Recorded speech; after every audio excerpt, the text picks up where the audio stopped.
नमस्कार। आज का ये मेरा वीडियो व्याख्यान उन स्टूडेंट्स के लिए समर्पित है जो ग्रेजुएशन फर्स्ट ईयर अर्थात BA first year, BSc first year, BCom first year या एमए प्रीवियस में अध्ययनरत हैं। जैसा हम जानते हैं कि राजस्थान के समस्त महाविद्यालयों में पढ़ने वाले, विश्वविद्यालयों में पढ़ने वाले ग्रेजुएशन फर्स्ट ईयर के स्टूडेंट्स के लिए, पोस्ट ग्रेजुएशन प्रीवियस ईयर के स्टूडेंट्स के लिए आनंदम प्रोजेक्ट करना अनिवार्य हो गया है।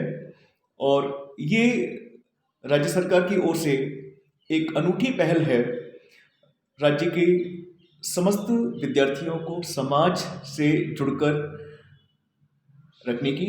समाज से जुड़ें, समाज में जुड़कर सामाजिक सांस्कृतिक मूल्यों को अपने अंदर विकसित करें और समाज के लिए जो उपयोगी कार्य हैं, विभिन्न प्रकार के कार्य हैं, उन कार्यों में वो दक्षता करें और उनमें सहभागिता करें। आनंदम प्रोजेक्ट एक बहुत ही महत्वपूर्ण प्रोजेक्ट है जिसके अंतर्गत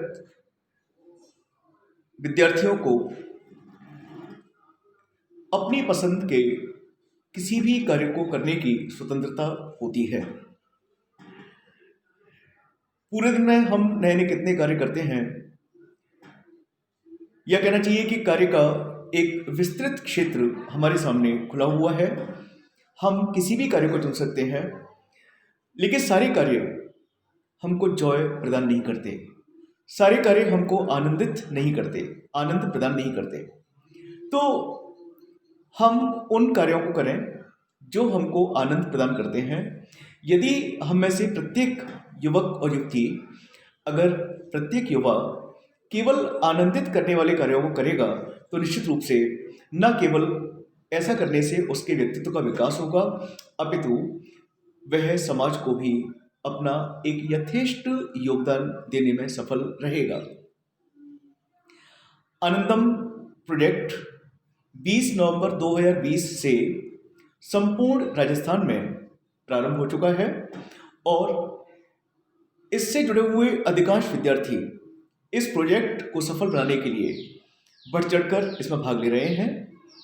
आनंदम परियोजना के अंतर्गत जहां एक ओर व्यक्तिगत गतिविधियां संपादित की जाती हैं, तो वहीं दूसरी ओर सामूहिक गतिविधियां भी संपादित की जाती हैं।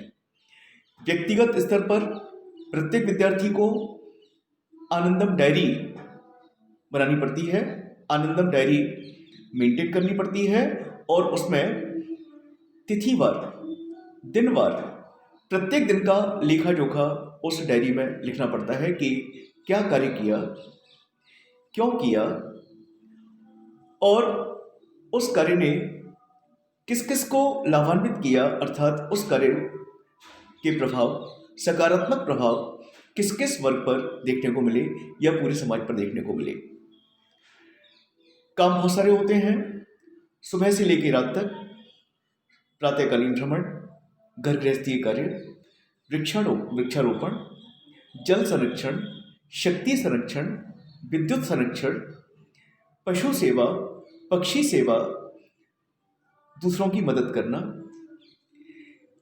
या स्किल डेवलपमेंट कार्यक्रमों में भाग लेना, योग्यता विकसित करना अपने अंदर, विभिन्न प्रकार के कोर्स ज्वाइन करना। तो बहुत सारे कार्य हैं। कार्य का क्षेत्र सीमित नहीं है, असीमित कार्य हमारे सामने हैं। वो कार्य हमारा इंतजार कर रहे हैं कि हम आगे बढ़ करके उनको अपनी दिनचर्या का भाग बनाएं, अपने जीवन का भाग बनाएं और उन कार्यों को करके हम समाज को एक सकारात्मक दिशा प्रदान करें और समाज को अपना योगदान दें। तो आनंदम प्रोजेक्ट में आनंदम डायरी का विशेष योगदान है। हम इस वीडियो के माध्यम से बात करेंगे कि आनंदम डायरी को हम अट्रैक्टिव अर्थात आकर्षक कैसे बना सकते हैं। क्योंकि डायरी बनाना मैंडेटरी है, कंपलसरी है, हर स्टूडेंट को बनानी है जो BA, BSc, BCom first year में है या MA, MSc, MCom previous year में है, सबको आनंदम डायरी मेंटेन करनी है। लेकिन बनाएंगे सब, लेकिन इसको हम आकर्षक रूप से कैसे प्रस्तुत कर सकते हैं, इसे प्रेजेंटेबल कैसे बना सकते हैं हम लोग, कैसे अट्रैक्टिव बना सकते हैं। आनंदम डायरी को आकर्षक बनाने के लिए पहला सुझाव है कि डायरी पर एक सुंदर सा कवर चढ़ाया जाए। कवर के ऊपर ट्रांसपेरेंट पेपर लगाया जाए। कवर हो, ट्रांसपेरेंट पेपर हो, और जो लिखा गया है हेडिंग वगैरह, वो हेडिंग लिखते समय कई रंगों का प्रयोग किया गया है। स्केच पेन, मार्कर या हाइलाइटर का प्रयोग हेडिंग के लिए हम कर सकते हैं। तो पहला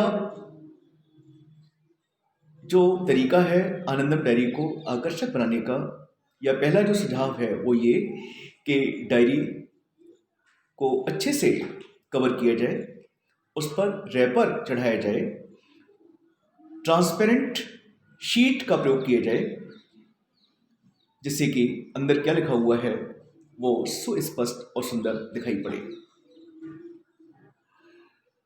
आनंदम डायरी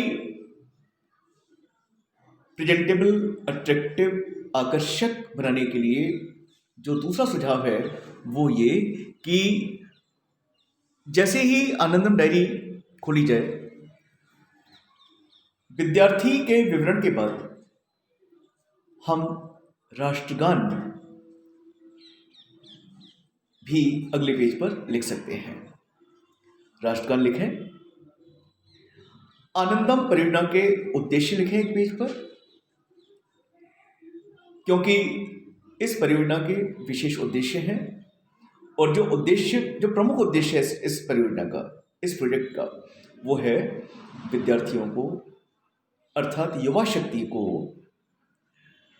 समाजोपयोगी कार्य से जोड़ना। समाज के लिए कौन कौन से उपयोगी कार्य हैं उन कार्यों से जोड़ना, और उन कार्यों से जोड़ करके समाज के विभिन्न वर्गों के लोगों को अपना योगदान देना, जो कि बहुत ज़्यादा आवश्यक है। आधुनिक जो युवा वर्ग है उसको दिशा देने के लिए, उसको समाज से जोड़ने के लिए निश्चित रूप से ऐसे किसी परियोजना की, प्रोजेक्ट की आवश्यकता थी, और ये जो आवश्यकता है वो सार्थक हुई है आनंदम परियोजना के साथ। आनंदम परियोजना के उद्देश्य लिखने के बाद फिर डायरी में इंडेक्स लिख सकते हैं, बल्कि मैं कहूंगा कि इंडेक्स हम राष्ट्रगान के तुरंत बाद लिखें। पहले राष्ट्रगान, उसके बाद इंडेक्स बनाएं। इंडेक्स से तात्पर्य है कि किस पेज पर कौन से दिन का कार्य वहां दिया गया है। कार्य लिखते समय, कार्य का विवरण लिखते समय स्केच पेन का प्रयोग कर सकते हैं। उदाहरण के लिए कि काले स्केच पेन से या ग्रीन इंक वाले स्केच पेन से तारीख लिख सकते हैं, और तारीख के ठीक नीचे इंक से या बॉल पेन से, इंक पेन से या बॉल पेन से हम कार्य का विवरण लिख सकते हैं, जिससे क्या होगा कि हेडिंग देख करके ही ये पता चल जाएगा कि आपने कौन सा कार्य किया है। तो जो कार्य किया गया है उस कार्य को एक हेडिंग के रूप में प्रस्तुत किया जाए। हेडिंग शॉर्ट हो, स्वीट हो, और बिल्कुल समझ में आ जाए। बिल्कुल इस तरह का हेडिंग हो, और हेडिंग के नीचे उस कार्य का विवरण लिखा जाए। अगला सुझाव है कि कार्य के विवरण को लिखते समय ऐसा ना हो कि केवल हम एक औपचारिकता मान करके उसको लिखें, बल्कि शब्द चयन बहुत अच्छा हो। शब्द चयन ये दर्शाता हो कि आप वास्तव में शिक्षित हैं, आप उच्च शिक्षा से जुड़े हुए हैं, और समाज के लिए आप बहुत बड़ा योगदान दे रहे हैं। ये सारी चीज़ें हमारे द्वारा चुने गए शब्द निश्चित रूप से इसकी पुष्टि करते हैं। तो शब्द चयन अच्छा हो। अगला सुझाव है कि एक दिन का कार्य समाप्त होने के बाद जब हम दूसरे दिन का कार्य लिखें तो कम से कम एक लाइन का गैप जरूर हो, एक लाइन का स्पेस जरूर हो। उससे क्या होगा कि मूल्यांकन के समय जो भी कार्य का मूल्यांकन करेंगे, जो भी हमारे द्वारा लिखे गए विवरण को पढ़ेंगे, उनको उस विवरण को पढ़ने में किसी प्रकार की कोई परेशानी नहीं होगी। सभी कुछ सुस्पष्ट होगा, सुंदर दिखेगा। अगला सुझाव है सुंदर हैंडराइटिंग में ही कार्य का विवरण लिखा जाए।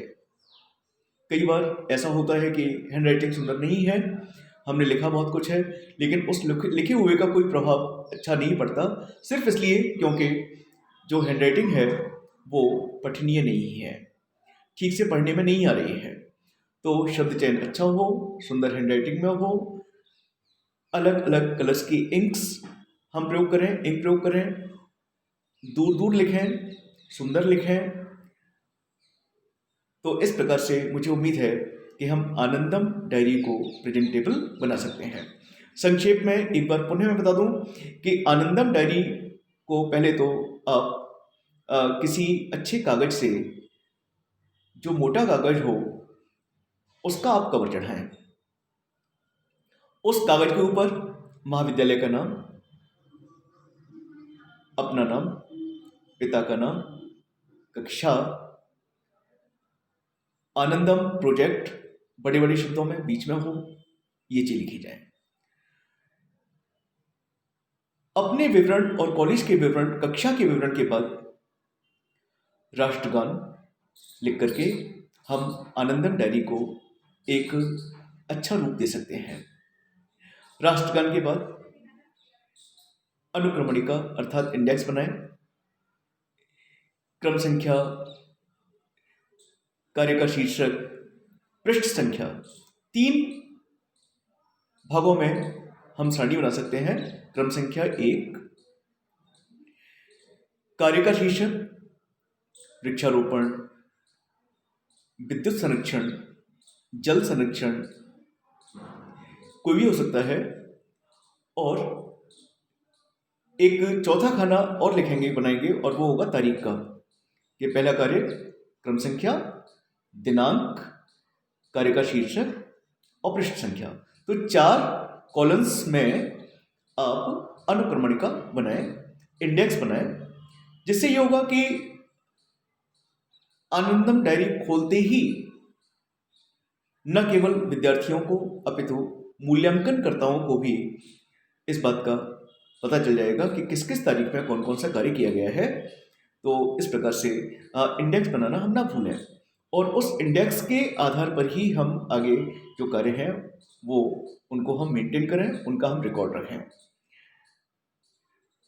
आनंदम डायरी में लेखन कार्य सुंदर सुपाठ्य लेखनी में हो, शब्द चयन अच्छा हो, कम शब्दों में बहुत कुछ कह दिया गया हो, इस प्रकार के शब्द हों, शब्द दूर दूर हों, जिससे कि पढ़ने में किसी प्रकार की कोई परेशानी ना आए,